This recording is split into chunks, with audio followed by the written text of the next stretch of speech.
Hello, everyone, and welcome to another amazing episode of the Humanitarian podcast. And today I'm so excited because we have an amazing guest. And this is a conversation I've been truly looking forward to. Without wasting so much of our time, I would like him to introduce himself so we can get familiar with him today. Hello, everyone. So my name is Asobele. I'm a lawyer, founder of Executives Up Initiative and ASAD. So ASAD means Anti-Suicide and Depression Squad. I'm also a project manager. Happy to be here. And humanitarian mental health advocate, basically. So yeah. Yeah. Well, like I said, this is a conversation I've been looking forward to, and I'm very glad we're finally doing it. How you doing today, Yes. anyways? How you doing? I'm good. Good. Really happy over the weekend. Liverpool beats Manchester United 7-0. So that was really good. Man, that was something because like my whole timeline on my WhatsApp, the whole WhatsApp when what the Man U fans were just then other Yeah, it was. other people were just like oh, yeah, like you're a Liverpool fan, right? Yeah, yeah, I am a Oh, Liverpool fan. so I guess you were celebrating. Yes, oh, yes, I was celebrating. I was. Don't let this. Let's focus on why we're here. So everybody just like now. Yes. Wow, maybe just stop. Yeah, it's all good. But anyways, asking how you're doing also relates to like the election. There was a lot of like anxiety, Yeah. even for me myself. My Mhm. sisters got attacked at the polling units where they went to vote in Lagos. And Wow. yeah, yeah, Wow. Really sorry about. yeah. It was pretty traumatic. Like it was something. It was something. But how did you manage the whole situation and like how was it for you? It wasn't that crazy for me to be honest. Just did the thing and then left. That was just it. Yeah, yeah, Basically, I think it was just more of the results. Some of us had expectations that okay, this was going yeah, to happen. yeah. But it is what it is. They moved the elections. Supposed to happen. So hopefully they don't move it again. Yeah, you're talking about the governorship election, right? The one that was supposed to happen like Yeah, because this weekend. Yeah, it's it's all happen good. tomorrow. Yeah. Well, let's see what happens anyways. Anyways, Yeah. I'm really excited that we're here. Like you said, let's get down to it. Um I recently saw a post where you put up and you were celebrating the 10th year of you being in the humanitarian space and your platforms and your Yeah. initiatives. So how was that for you? I want you to take us through that. So how was the whole thing for you? And it's not been easy, right? And I'm sure maybe God wanted us to do this now. To be honest, I would say I sort of stumbled on it, right? Because for me, in 2013, I was just a student, 200 level. What did I really know? There was this strike, and I just wanted to do something. And I was just curious as to, what an orphanage would look like. I'd never been to one before. Went there, went to about three orphanages, we played with the kids, gave them items. They were crying when we were leaving. And there was this particular orphanage where I saw triplets, and it just dawned on me like, but me, I know say I can be stubborn with my parents, right? But sort of say, imagine what would life be like if my mom had just dumped me somewhere. Hearing stories that some of these kids were dumped at the dustbin. There was just this inner cry. And to be honest, I wouldn't say my relationship with God or my awareness of my relationship with God was strong. But just crying like, God, I hope I get to this space where I can do something every day. So that was 2013. I wanted to have a team. 2014, it was difficult to fight, to argue, conflict, and I almost did not do something in 2014. Maybe a week or 2 weeks to go, there was just this push in my spirit, like let's do something. And so from 2013, 2014, 2015, 2016, 2017 was something we did once a year. You get so being able to do that once a year, there was now a shift. And 2018, we were able to get the team. We finally registered, and then we just pivoted like that. But the trick now is that was for Executives Up Initiative. And then I started another one, like a subgroup called ASAD, which was having to do with mental health. And so personally, I struggled with my mental health in 2017. I was suicidal and depressed. And I was able to come out of it. And so I just said, you know what, I want to help people. And started a group. And the next thing, it just blew up like that, and just been consistently learning.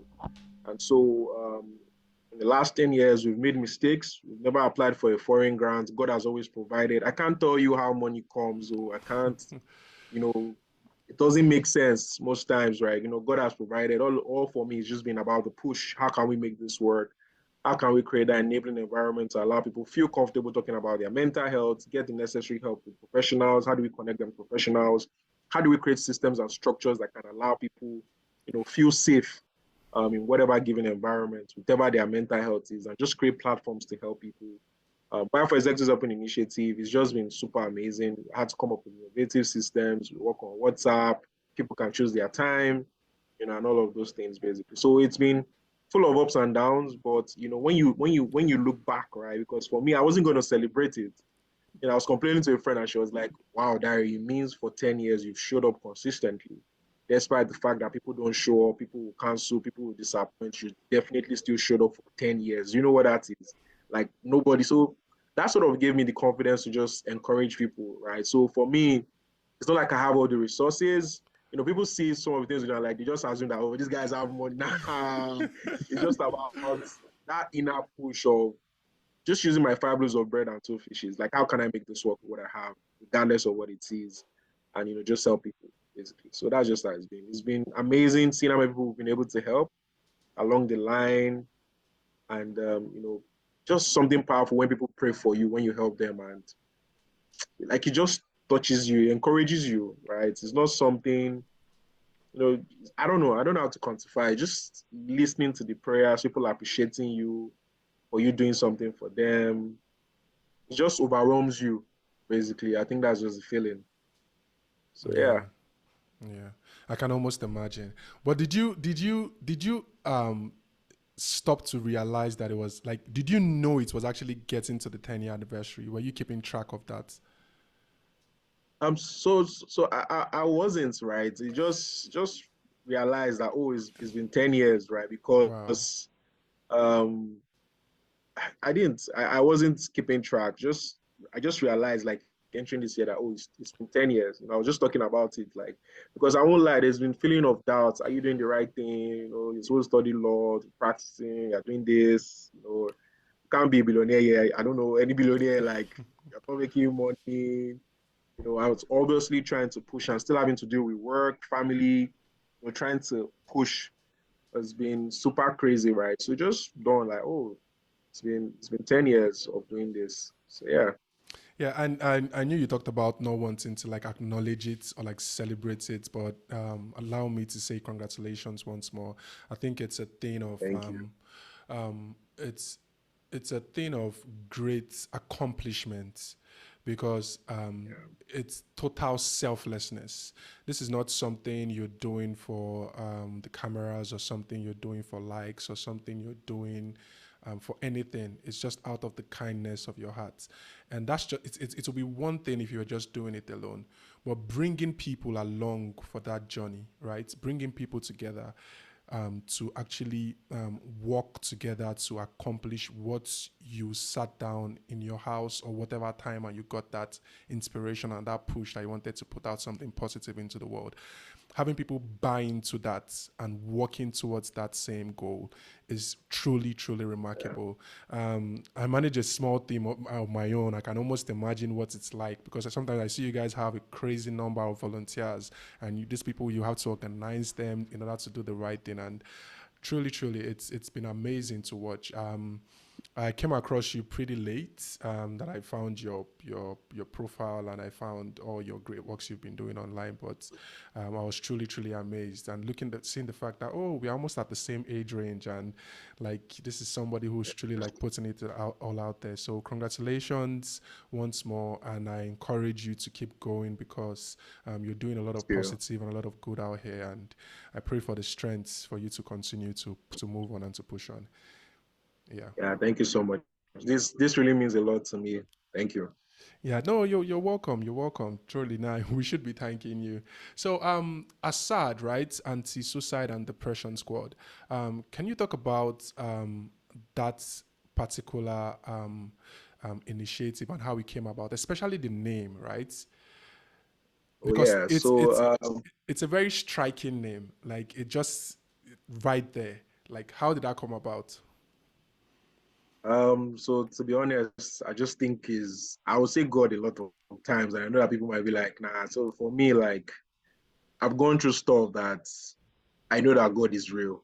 Like God is real. My faith is a big deal for me. I'm not going to deny that. So it was, late December 2017. Um, you know, I was just chilling at a friend's place, and later that week, I lost. So what happened was the first week in December, I lost my aunt, and then maybe 2 weeks after, I lost my uncle, and it was messing with me, and I was so angry, because I had seen him a week before, prayed with him, and getting information that maybe he went to drinks, was depressed, and something like that. So I just felt like, what, it's time to do this. Because I won't like early that year, there was a move to like start something. And so I was just see my friend, oh, I want to start a group called Suicide Squad. That was the name. And like, there's already a movie like that. I don't want any issue, legal issues. Okay. Anti-suicide and depression squad. I'm like, oh, what to do a logo. He did a logo the next day, did that. I created a WhatsApp group called Assad and Susan. Before you knew it, less than 6 hours, the group was filled up in less than 6 hours. And so we had the first group, the forum. I think I just added you recently to the third one. So we have four of these forums. Yeah. And the first forum, just like everyone introduced them. So I mean the name says anti-suicide and depression squad. So the idea was, a team of people that can help people. But everybody introduce yourself, and then everybody's introduced themselves and talking about how they are depressed, they're going through stuff. So just said, you know what? Before we start helping people, let's help people inside the group first. Right, so we started with the whole conversation in the forum, which is some of them we still do now, so that we can empower people with information. Like I said, I'm a lawyer. I didn't really know much about mental health. I knew more of the spiritual dimension, like the Holy Spirit to speak to me. When I talk to people, I knew stuff about them, it's called word of knowledge. They didn't need to tell me. And I knew that I was going to freak some people out. Me, I was saying stuff like they're thinking, are you using jazz and all of those things. So I was able to get a scholarship, right? And I was able to learn more. Someone invested in me. Dr. Saz, 7 days, learned about behavioral change.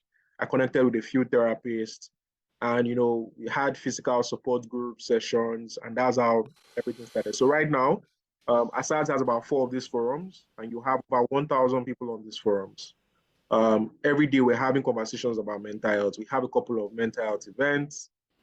Different people are on the forum. We have access to mental health professionals, local and foreign, about 12 of them. We have physical support groups every last Saturday of the month, but now it's third Saturday of the month. So everyone signs a non-disclosure agreement if you attend. And we have the free mental health training that happens every second Sunday of the month. There's one happening this Sunday. If you want any certificates, it costs 2K.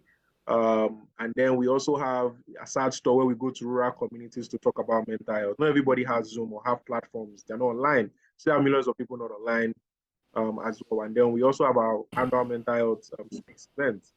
All of this comes from research and study that every 40 seconds, someone takes their life. And so each year you have 800,000 people committing suicide. In Nigeria, we're over 200 million. And we don't have up to 1,000 registered mental health professionals. And so what that means is that even if we had 1,000 registered mental health professionals, it means one person has to attend to about 200,000 people, which is impossible. There's already pressure. Do you get? And the environment to find ourselves in Nigeria does not really support or allow for this conversation to trend. The stigmatization, you don't have enough platforms, there's no support. You just spoke about finances. To do most of these things cost money. People don't see the need of why they should pay for therapy. People want free therapy. Not everyone. So there are so many challenges. And so it's easy to give up, right? And so for us at our side, it's about creating a system that works. And so whenever there's that awareness in terms of the government, people that are ready, there's already a working system that people can copy, basically. So that's just the inspiration for us, just creating that enabling environment to help people as well. So we also have mental health first aiders. They are not professionals, but they are mental health first aiders that have been trained to listen to people, to help people as well. Also, we partner with other mental health organizations as well. So yeah. Yeah, no, that's amazing work. It's so refreshing to hear that so much work is being put on that under the hood for this thing that everybody sees, right? But there's so much that has gone into it, and I must say once more, Yeah. like I truly, truly commend the work you're doing. Thank you. One of the things that really struck me when you were just talking right now was opening up a group for your platform and the anti-suicide and depression squad, and you're asking people to like introduce themselves, and people start talking about what they are going through. Actually, it's Yeah. it's shocking. You know, one of the people that have fundamentally kind of changed the way I think and the way I see things is Jordan Peterson. Is a Canadian clinical psychologist, a public intellectual. Yeah. He talks about one of the most painful thing he has come to realize is the fact that a lot of people lack words of encouragement.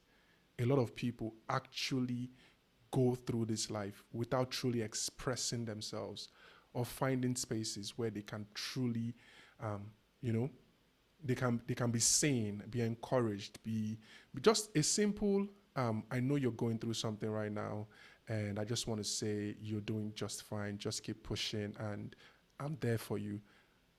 And trust me, people have gone through this entire year without hearing that. A lot of people, and it's very painful, especially our generations, right?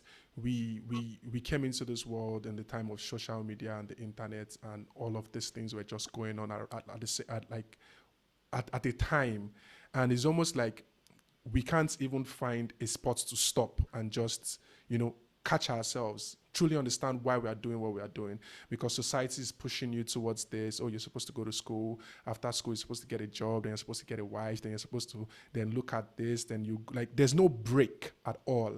So have it like that, that's why you see phenomena like that when you put people in a group and they feel they are safe and it's a safe space, and people just start, sometimes it's overwhelming the amount of things people would just come out to you and say. Even if you're friends, you can be friends with somebody for a very, very long time and not truly understand them or see what they are going through. And you'll be shocked. You'll be truly shocked when they just open up to you. You'll be like, you were going through all of this and you've been keeping it to yourself. So I Yeah. truly, truly want to commend you for the space that and what you're doing, and providing safe spaces for people to actually, get to decompress and then move forward again. It's truly, truly important. And you also talked about the fact that you guys also engage in community works, like going into communities and reaching out to people. And that's one of the most fascinating thing I actually found out when I was like looking into the work that you do. And I think you also talked about it that it's okay if we do online awareness, but the majority of us and the majority of people who actually needs this help, they're not online. Like you rightly talked about, there are over Mhm. 200 million Nigerians. So I want you to talk about that, that how conscious that thing is for you to actually not just focus on online, but like the hybrid of the two of them. Yeah, so I mean, so the goal is called Assad Store. The goal is to go to rural communities, talk about mental health, go to secondary schools, universities, as well as religious institutions, such as church and mosque, and talk about mental health. And the reason why, just like I said, is you still have millions of people that are not online. They don't even know what WhatsApp is. They don't know all of these things, or they don't have access to these devices, and they're going through stuff. So we started this initiative in 2019, and what we've observed are, you have secondary school students being molested by family members, being compared with their siblings. They are struggling. There are no platforms. They can't even talk to their teachers because teachers cannot even speak to them. Some of their teachers are even perpetrators. And then you have, communities that we've gone to where they talk about being raped, being molested. Some of them even have diseases, HIV. So always like to go with medical supplies to the communities. Even to be honest, most times they're not even interested in our talk. They are more interested in the medical aspect, right? But there's a movement we do with the ASA listeners where they engage each community member, get the details. So we also keep records, when we go out there of these people. And why religious institutions, right? Last year's don't really move me, right? Because after we're done talking, it's still one of the church boys came and said, "Thank you very much, sir. But please, I would like you to come and talk to my parents so that they can hear what you said, Oh because they have wow. a way of frustrating us." He was just able to show us how there's a need for us to talk. I've gone to churches to talk to parents about mental health as well. We've even traveled down to Abeokuta to do this, right? But just like I said, it's just I can't even thinking about like how all of these things just been God's grace. But in the midst of all of this, there's more work. There's more work to be done. But I don't want to be ungrateful to what we've been able to do so far, right? So that's why I'm because of the way I'm moving.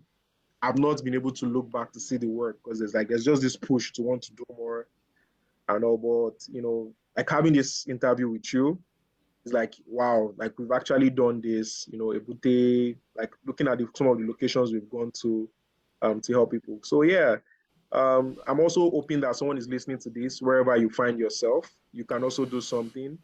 You don't need to be a therapist or psychologist to make movements in your location, wherever you are. You can also support organizations that are doing genuine work as well. As just do your research and be sure that they are doing genuine work. So yeah. Yeah, I completely agree with that. And talking about the situation of going out, talking to, like religious organizations or students, like you rightly pointed out, um, Yeah. we that we are on, like we're constantly online and we've taken time to educate ourselves a little bit to understand what depression is, what anxiety is, and the rest of it. Well, I'm thinking about like why I think the on ground work that you're doing is very, very important. Growing up, I remember a situation whereby it's like when somebody's feeling sad or when somebody's just to themselves or whatever the situation is, we have this thing where we're like, oh, you think too much. What's your problem? Like you always think too much. Now I can almost realize that maybe that person was having a depression episode or something. You know, there's this Yeah. that we have certain friends when we were growing up that they were always anxious, like like it's almost like they're scared, and every time we're always like, "What? You are too scared. What's your problem?" We didn't understand that there were actually terms, like clinical terms, for these things that were actually happening around us. So, going out into the field, going out into these communities that you're talking, all these underserved communities, and truly educating them about what's truly going on with them, that they may not have the right words for truly understand, is actually very, very, very important. We can do all the work within ourselves, but spreading it out, and because it's when we talk about mental health and how to carry Nigeria along, everybody has to be involved. Like everybody, we can't just say it's for the people who can afford it or people who are online or whatever the situation. That's why I'm truly, truly fascinated and truly, truly, I won't say impressed. I'm truly, truly, how would I put this? Excited about what you guys are doing, and is high to be commended seriously. So I would like to ask you a question about what has been some of the challenges that you guys have actually faced and are still facing right now. I mean, one major challenge is also sometimes with the communities. You have area boys that think, okay, maybe it's the government that sent you, wanting to task you sometimes. You also have challenges with, manpower. We deal with volunteers. And, the thing about volunteering for a mental health organization is it's not enough to say, oh, I want to volunteer. We like to have trainings. Right now, we're already getting ready for a search store. There are meetings that happen every week, right? So you need to join these meetings. There are trainings that are happening. And so if you don't join these trainings, right, you won't be able to help these people. So most times, volunteers are not sincere in terms of why they want to volunteer. You also have issues with finances. For example, now we need about 1.3 million to make this happen for this particular one. Trying to get money, trying to get partners, also trying to convince other mental health organizations to also see why they should support and be part of this, right? So like they don't just focus on the online community, but the community area guys. So take for example elections that are coming. Everyone is talking online about area boys. Not how many area boys get Twitter account or Instagram account to listen to what you're saying. That's true. But imagine you go out and talk to them, explain stuff to them, come down to their level. Don't form you're bigger than them because they are the ones that are going on. Think about it. I'm sure a lot of people have issues with bus conductors where they will talk to you for those that enter buses, and because of their background, how they talk, what they are used to. Someone can be insulting you and to you is laughing, say, Papa, yeah, people, there's way people already even talk because of where they are coming from, their backgrounds, the way they think, why they think the way they do. But if we go there and show them that, oh, there's another life, right? When we first started, there was a girl that said she wants to leave this community, but this is where she has known. Hmm. right? So she's there smoking because of the community she's in. Everyone is smoking in there and doing her hard drugs.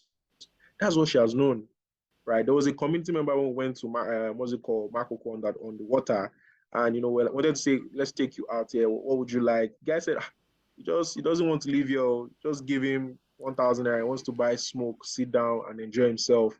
Because that is what their mind has been conditioned to. So they don't even know better. When you talk about better, that's why sometimes you remove some people after a while, they go back to that normal state as well because of interactions with people.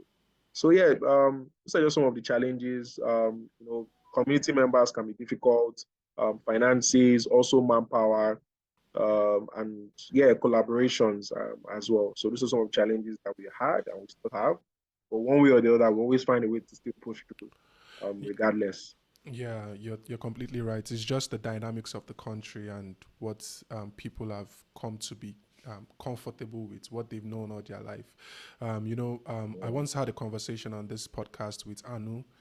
She's a therapist. She runs this platform, Us Therapy, and she talks about this situation that one of the most painful thing or one of the most challenging thing is when people come for sessions, maybe people who have already invested in themselves or people who they've yeah, invested in or people who she just speaks to, and in the back of her mind she's doing everything to help this person, but she knows that this person is still going to return to the same environment, return to the same situation and circumstances that had actually led to yeah, the problem originally. And that's one of the most painful things. Like they will go back to situations that is just not healthy. Well, it's sad, but we just keep pushing. We'll not be discouraged by things like that, and we'll just keep doing what we can do. yeah. You said something just now about maybe people volunteering for the wrong reasons. Can you expand on that Yeah. a little bit? Okay. Yeah. So most times, most people, what I've observed is that most people are interested in volunteering mental because it seems like it's a cool thing to do, Hmm. right? So it's like, oh, everybody's talking about mental health. Let's just join on the bandwagon and all of those things. You have those that are also coming in just for maybe certificates or reference letters, which I don't think is a bad thing, right? But thinking about maybe we should make a post to like educate people more that Mm-hmm. every organization has their model of operation, just like you said now that we have this structure and all of those things. And the reason why we have this is because of what we've observed over time, right? So most people are not willing to stay the long term. Not everyone can start a foundation. Not everyone has the energy to do this. Some people just want to support for a while because people are going through phases in life. I've Mm-hmm. worked with so many volunteers in the last 10 years, and some people did not stop volunteering because of, um, there were issues. Just life just happened. Responsibilities are able to shift and all of those things. So those are just some of the issues like genuineness. People not willing to support. If you have an example, like I said, we have meetings.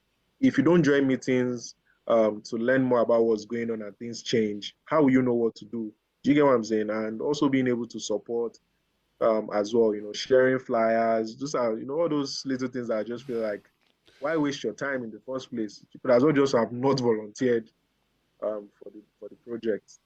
So yeah, Yeah. Yeah. um, I would encourage you to make that post. Is as much as we would want to make awareness, we should also not forget to also take care of the community and set them straight and make sure that there's continuous yeah. reminder about why we're doing what we do. I think that's very, very important. I think you're the perfect person to ask this question. You talk about you just talked about right now, like there are people who volunteered 10 years ago or 5 years ago. So I'd like to ask this question. Um, how has the conversation around mental health changed or progressed in the past 5 to 10 years that you've been involved in it? So I'm happy right now because I mean they just passed the Mental Health Act in Nigeria, and I'm part of a group called the Nigerian Mental Health. So I was part of the group that made plans for the march that happened in Abuja, in which some months after, weeks after, the act was passed. So I mean the act being passed is something that is progressive. I think I see some mental health organizations trying to replicate some of the systems of what we are doing, such as having physical support group sessions. Um, People are now more interested in conversations around mental health. There's an enlightenment in the online space, online community. People are having these conversations. There's still a lot of misconceptions, right? But people are talking about it, right? There's a move. There's a move. So over time, things will be better. I just think that there needs to be more partnership between mental health organizations. It's just something about coming together. So I think that's just where me I personally have an issue with, like, Mm-hmm. let's work together. There's something I learned, like, with a broom. I'm not saying supporting a political party, but with a broomstick, just one stick you can break it. But Mm-hmm. with the old broom, it's difficult to break it, right? And that's just the power of teamwork. Like I said, and I'm talking, I'm the fan, but I'm not the one doing all of the work. I can't do everything myself. I need people. You need people to execute projects. You can't do things without people. You need people to support. There are people that might not be involved in the day-to-day activity, just support with finances, but you need people that can make things work. And it has to be an end game. Like, why are we doing what we are doing, basically? Yeah, I completely agree with that. Totally complete. Because talking about having people work together, I'll be very honest, right? I was very, very surprised at the level and the quickness at which you responded to me when I reached out to you. Like, oh, let's jump on and have a conversation. You were so excited, you were so welcoming, and Yeah. I must say that's not something I get a lot. A lot of people, a lot of people would ignore. A lot of people would talk about, oh, it doesn't fit into their schedule, which I understand. I'm not judging or anything. A lot of people would just Yeah. flat out say no, and I started to ask myself like, is this a competition?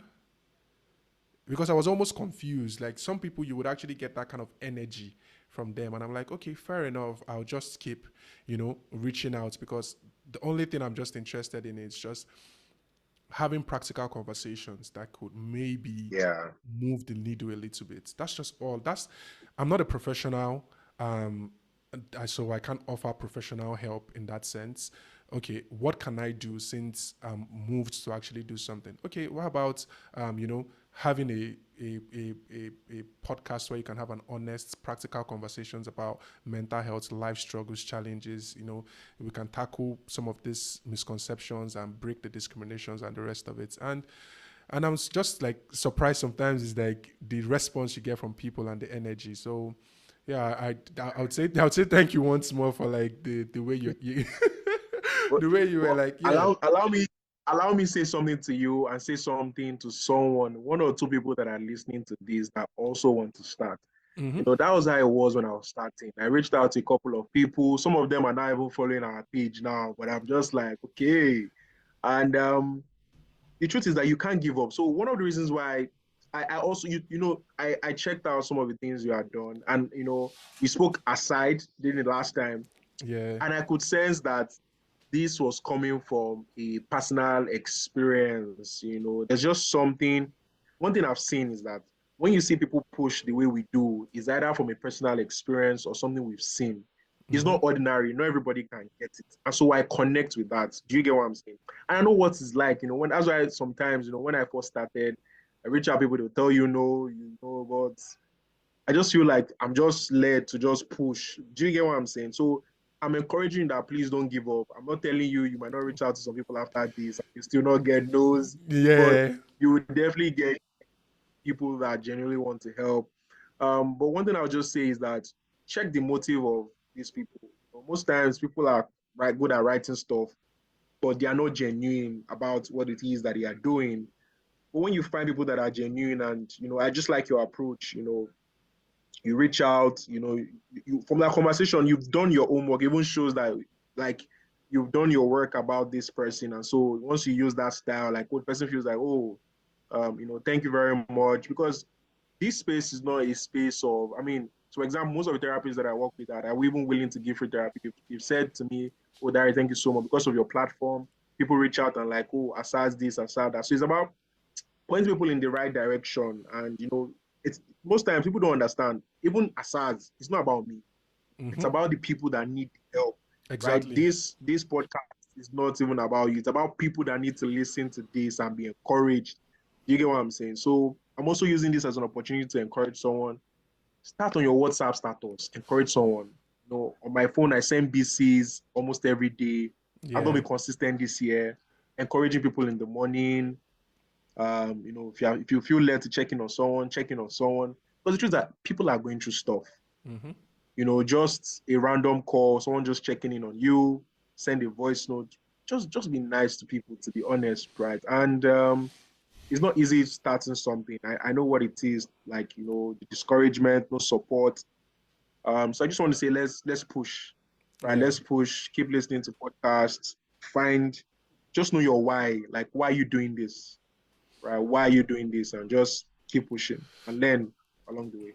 Yeah, thank you very much. I truly appreciate that. And that's why I'm not discouraged because um, when we original, it's not just me, like you said, there are people behind this whole initiative that are putting in the work to make sure that here speaking to you right now, like it's a teamwork.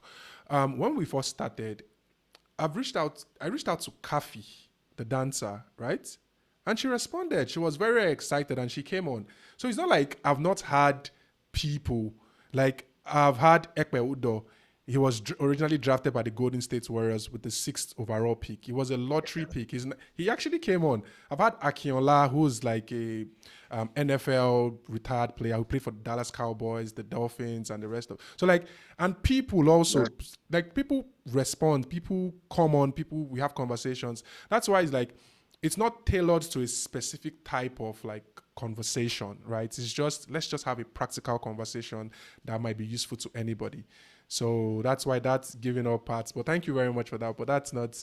I don't mind even having a random conversation or having a conversation rather with just an everyday person, just to hear what their experience is and just get to talk to them and the rest of it. But yeah. thank you very much. I truly, truly appreciate that. So, given the fact that you said in the past 5 to 10 years, you've seen improvements and people are more open and there are other platforms and initiatives that are popping up and doing the good work. So, how do you, or what are you hoping for in the next 5 to 10 years? One of our goals is that by 2030, depression, suicidal rates would have dropped by 50%. Wow. So there are still amazing innovations because we need we need more senators, governors, presidents that are mental health advocates. We need them to be able to fight for the rights of the people. We need more conversations, movies, talking about mental health. We need the church to talk about mental health. We need mental health courses in secondary schools. So I see all of those happening. Once, we also need finances, right? Someone needs to put money in the mental health space. It needs to be collaboration. The moment you have senators, governors, lawmakers, presidents entering into office that are mental health advocates, the moment we start having mental health organizations partnering together, you start having what's it called? All these health insurance partnering together to support courses. You start having mental health syllabus in secondary schools, primary schools. That's the beginning of that shift. Do you get? And then you have churches talking about mental health. Let people know that, see, every time you have a mental health issue, it doesn't mean demons are possessing you. Do you get? I'm not disclaiming that they are not demons, they are not evil spirits, but Yeah. people have mental health issues that they just need a therapist to talk to, right? Do you get? I'm not saying you can't pray these things away, but it's good to build that community where people can have conversations, no judgment, right? And I think another improvement that I see happening once there's that support is having physical support groups. And the way you have all those AA meetings, you just come in, but Mm-hmm. being able to have that in so many places that people can come as well as they have support, no judgment, right? People can see people's progress because a normal basic human being is naturally selfish. Do you get? And I understand they are evil people, they are dangerous people. So you want to also be able to ensure that there are mechanisms and systems to protect people. Right? Don't want just one people coming in and then doing things anyhow, being creepy and all of those things. So the right system and setup can be done in that space. I see that happening as well in the next 5 to 10 years in that space. So yeah, Yeah. You're talking about building recovery foundations, like recovery centers. Yeah. yeah.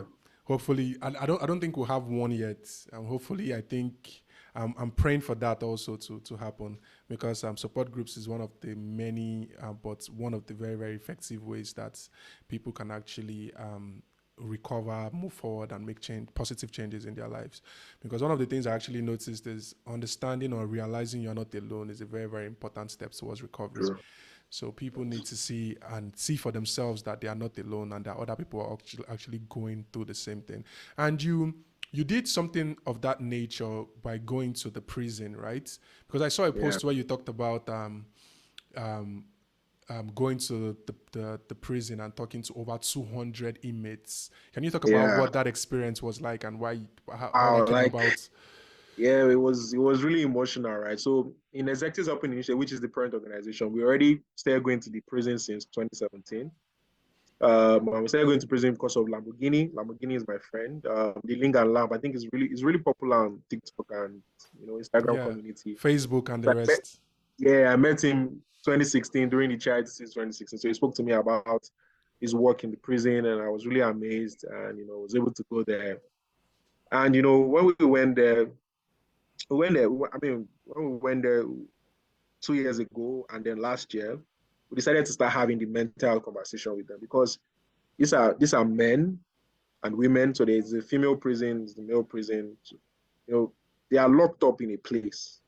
They don't have access to go out freely. It doesn't mean they can't move where they are. They can enjoy some of the things you and I can enjoy. You have a choice now to choose whatever you want to eat, what you want to do, who you want to speak to at any time. And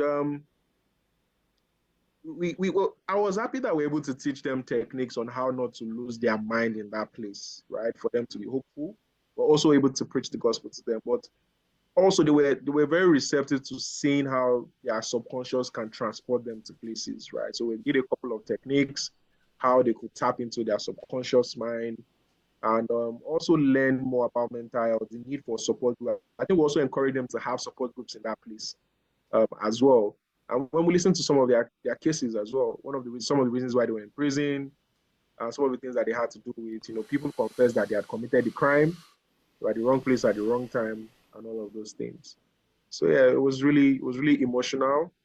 It was good, and I also want to use this as an opportunity to ask people to please support us in that area so we can keep doing that work. And one of the things we want to do is also to get some of them out as well.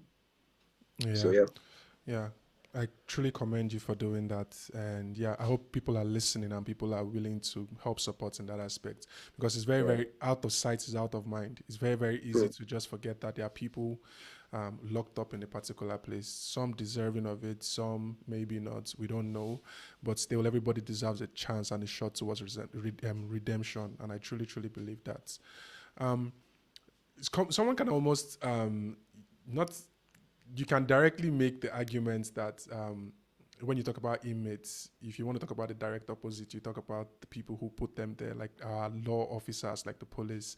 And going through your social media page and seeing on one post that you actually went to into the prison to see the inmates and to help them, you took supplies there, even medications actually, Yeah, and things like that.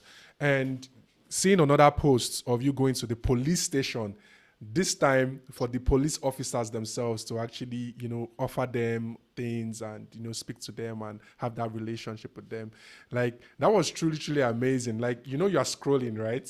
And you see yeah, you see this one, and the next post you're seeing something like, wait, how?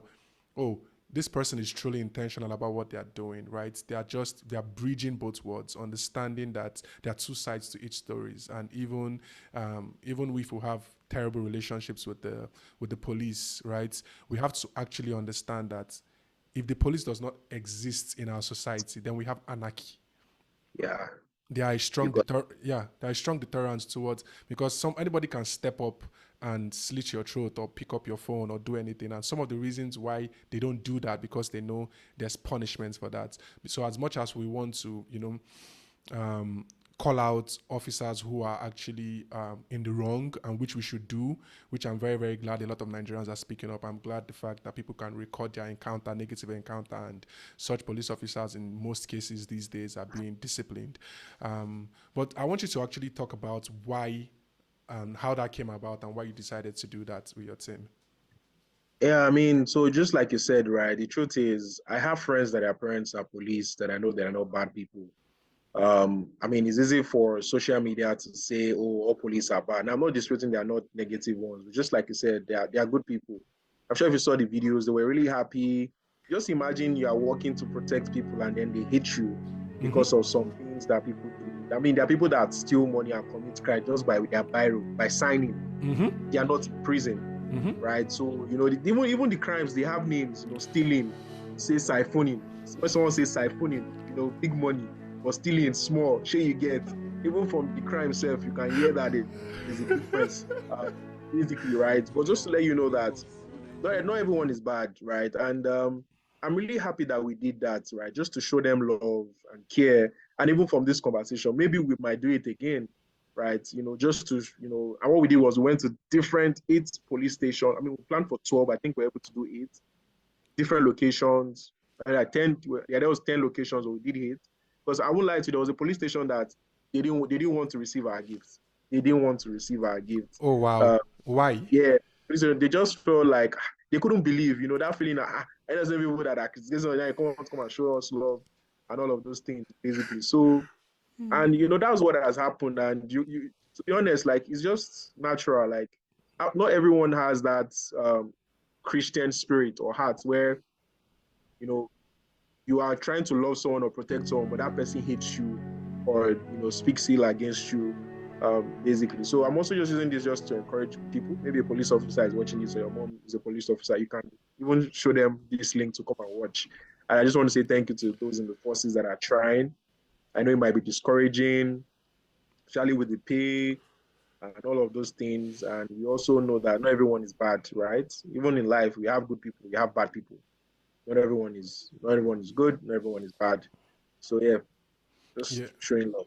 Yeah, and if we're to be honest, even the most noblest of professions in the society today, we still have people who do terrible things under the guise Yeah, of that profession. We have people who are doctors and are terrible, and they've yeah, caused more harm than good in people's lives. We have people who true. are lawyers and they are also terrible and caused more harm.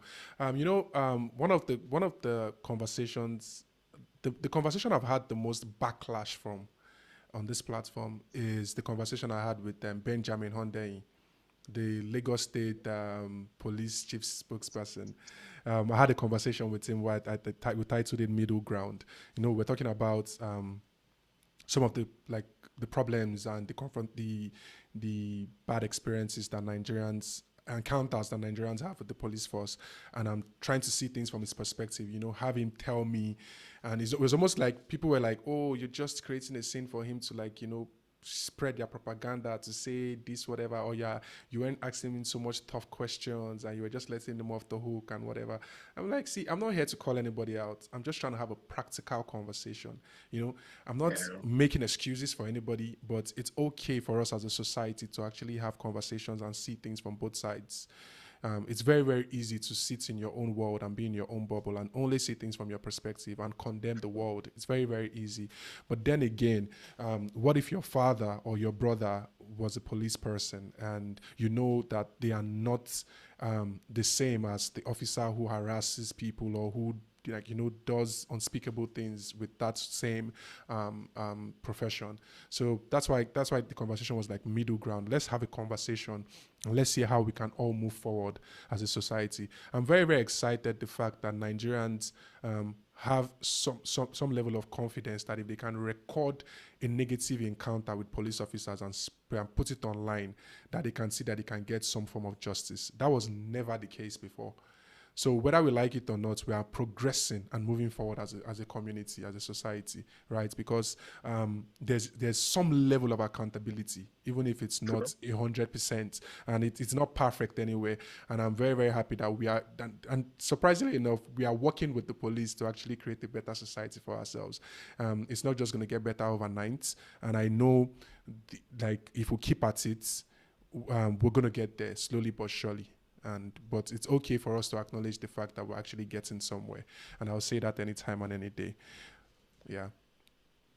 So one of the things I often hear you talk about is men's mental health. You talk about sometimes how men's how even some men going through a depressive episode can exhibit it in form of aggression, and when they don't even know what's going on with them and the rest of it. And you're always very passionate about men's mental health. Can you talk about that for a moment?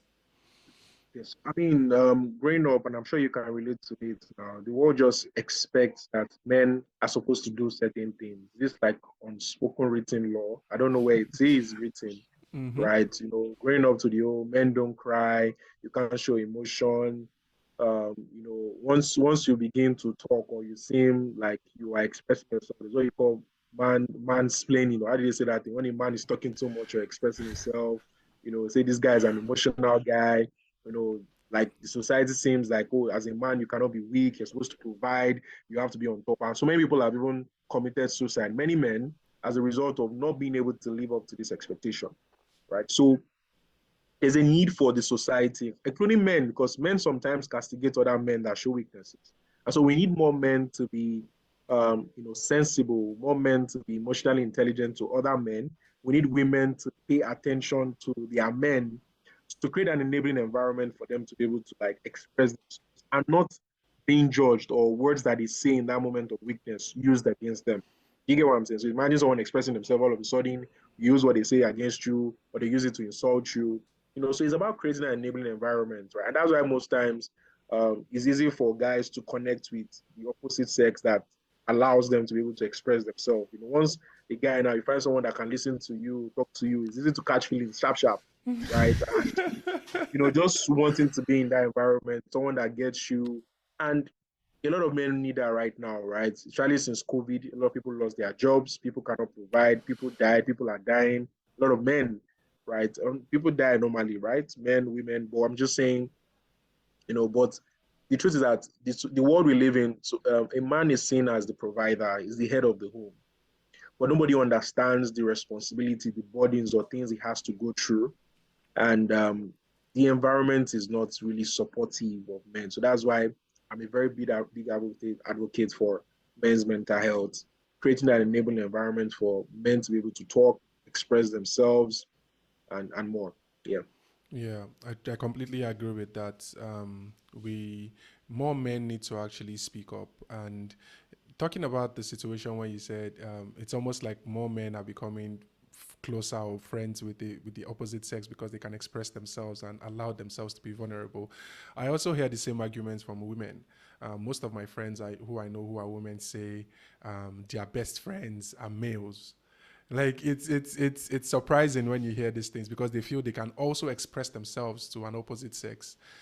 Well, Yeah. it's something. It's a dynamic relationship, but yeah, we can't all understate what you said. As a man myself, I know there's this unspoken, unsaid rule, like you said. You can't afford to be too assertive because you're seen as aggressive. You can't afford to be expressive because you're seen as weak.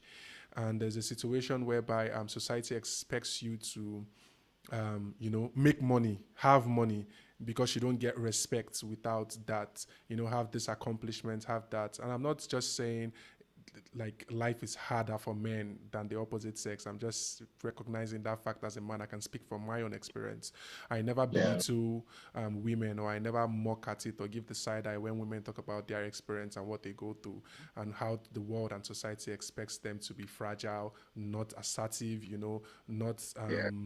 they shouldn't chase goals, or they shouldn't be how would you put, they shouldn't be, what's the word for this, they shouldn't be ambitious, right? Uh, And all of these things. So like it's healthy for us to have conversations like this because we can create a scene and a situation where friends can say, oh, okay, I heard this, is it like this for you, or is it like that for you? And people can just open up and keep having these conversations even in their own little corners, and we can keep progressing. It's very, very important we hear from each other. And men, women, we are all in this together. The enemy is we have one common enemy, and that enemy is not the opposite sex. It's actually whatever thing that's in front of us, and we need to come together and actually face that and see how far we can actually push it and win. So yeah, moving on. Um, you always talk about this thing about nothing would change except people do something about it, and you were actually referring to volunteers and how important it is for people to actually volunteer to organizations that are actually putting in the work and doing just causes. So how about people who are listening to these conversations right now who feel the need or they've been inspired one way or the other about what you're doing, and they say, okay, maybe I can actually help support in any way I can. So, how can people actually volunteer to your organizations to actually help move the cause forward?